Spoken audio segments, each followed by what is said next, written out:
দেখো এই জিনিসটা এইরকম ভাবে এরকম মাটির সাথে গেঁথে দিতে হয়। আশা করছি বুঝতে পারছো। যতটা যাবে ততটা কিন্তু আমরা এটা দিয়ে দেবো। আর এই যে ড্রপারের মাধ্যমে জল কিন্তু সমানে পড়ে যাবে। দেখো, তাতে 2 দিন 3 দিন তোমরা অনায়াসে কিন্তু ছোট একটা ট্রিপ করে আসতেই পারো।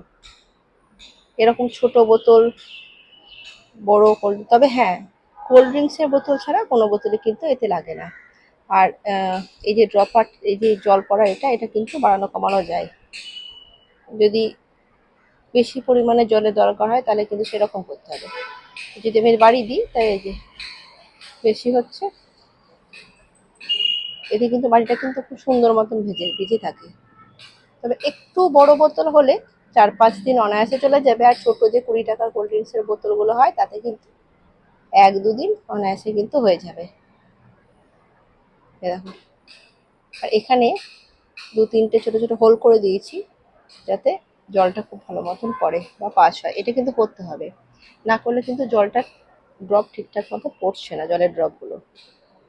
এরকম আমি কমিয়ে দিলাম। প্রয়োজন মতন অল্প অল্প অল্প করে কিন্তু জল কিন্তু আসতেই থাকবে। কত সুন্দর হচ্ছে।